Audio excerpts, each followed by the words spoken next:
السلام علیکم ورحمۃ اللہ وبرکاتہ۔ حماس اور اسرائیل کی لڑائی ابھی تک جاری ہے۔ پچھلے کئی ہفتہ سے مذاکرات کی، سیز فائر کی، جنگ بندی کی بات چیت سامنے آ رہی ہے۔ ہر روز یہ خبر سامنے آتی ہے کہ آج جنگ بندی ہو جائے گی، کل معاہدہ ہو جائے گا۔ امریکی صدر جو بائیڈن کا ایک بیان بھی سامنے آیا تھا جس میں انہوں نے خود کہا تھا کہ 4 مارچ سے پہلے سیز فائر کے ایگریمنٹ پر عمل ہو جائے گا، لیکن ابھی تک اس سلسلے میں کوئی بھی مثبت پیش رفت نہیں ہو سکی ہے۔ اس بیچ حماس کے اہم رہنما اسامہ حمدان کا ایک بیان سامنے آیا ہے اور ان کا کہنا ہے کہ اسرائیل جان بوجھ کر ٹال مٹول کر رہا ہے اور مذاکرات کے راستے میں رکاوٹ بنا ہوا ہے۔ اسامہ حمدان نے یہ بھی کہا کہ امریکہ اس بیچ میں زبردستی کریڈٹ دینے کی کوشش کر رہا ہے کہ وہ ثالثی کا فریضہ نبھا رہا ہے یا وہ ثالث بنا ہوا ہے، جبکہ یہ حقیقت کے خلاف ہے، سچائی سے بہت دور ہے۔ اسامہ حمدان کا کہنا ہے کہ امریکہ فلسطینیوں کے قتل عام میں، غزہ پٹی کی تباہی میں برابر کا شریک ہے، وہ ہمارا مجرم ہے، گنہگار ہے، وہ اسرائیل کے ساتھ کھڑا ہے، وہ ثالث نہیں ہو سکتا ہے۔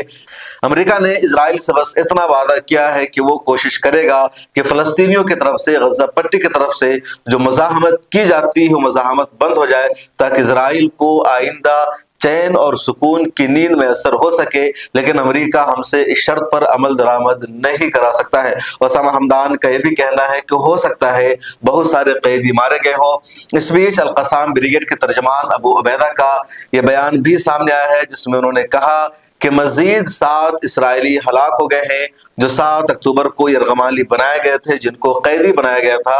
ابو عبیدہ کا کہنا ہے کہ ان سے ہمارا رابطہ ختم ہو گیا تھا، جن مجاہدین کو ان کو رکھنے کی ذمہ داری دی گئی تھی ان سے رابطہ ختم ہو گیا تھا، اور اب یہ اپڈیٹ سامنے آئی ہے کہ ہمارے وہ مجاہدین بھی شہید ہو گئے ہیں جو ان قیدیوں کی حفاظت کر رہے تھے، جن کی نگرانی میں سارے قیدی تھے، اور 7 اسرائیلی قیدی کی بھی ہلاکت ہو گئی ہے۔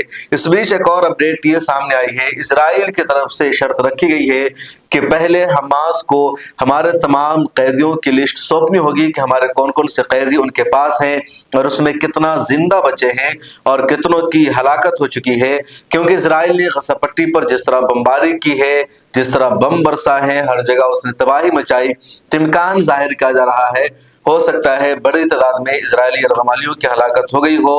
القسام بریگیڈ کی طرف سے بھی پچھلے دنوں میں کئی مرتبہ کہا گیا کہ اسرائیلی بمباری میں بڑی تعداد میں اسرائیلی یرغمالیوں کی ہلاکت ہو گئی ہے۔ اس بیچ غزہ پٹی پر اور اس کے مختلف علاقوں میں اسرائیل کا حملہ لگاتار جاری ہے۔ مزید 100 لوگوں کی شہادت ہو گئی ہے، 30,000 سے زیادہ شہیدوں کی تعداد ہو چکی ہے، زخمیوں کی تعداد بڑھتی جا رہی ہے۔ رفح کے علاقوں پر بھی اب اسرائیل نے حملہ شروع کر رکھا ہے، اور پچھلے دنوں جو گھٹنا ہوئی، جو قتل عام ہوا، جو نسل کشی ہوئی، پوری دنیا اس کی مذمت کر رہی ہے۔ اسرائیل کی سینا نے بھوکے پیاسے نہتے لوگوں کو، امداد کے لیے منتظر لوگوں پر حملہ کر دیا تھا۔ وہ ٹرکوں کا انتظار کر رہے تھے کہ ٹرک آئے گا، اس ٹرک سے کچھ کھانے پینے کا سامان ملے گا، پانی ملے گا، فوڈ ملے گا، لیکن اسرائیل کی سینا نے ان نہتے فلسطینیوں پر حملہ کر دیا جس کی پوری دنیا مذمت کر رہی ہے۔ لیکن اب وقت صرف مذمت کرنے کا نہیں رہ گیا ہے، بلکہ اسرائیل کے خلاف عملی قدم اٹھانا ضروری ہے۔ آج سے 1 مہینہ پہلے انٹرنیشنل کورٹ آف جسٹس کا فیصلہ آیا تھا، اس فیصلے پر بھی اسرائیل نے ذرہ برابر عمل نہیں کیا ہے۔ اس ویڈیو میں اتنا ہی، پھر ملاقات ہوگی۔ آپ سے درخواست ہے جوائن کے بٹن پر کلک کر کے ہماری ممبرشپ ضرور لے لیجئے۔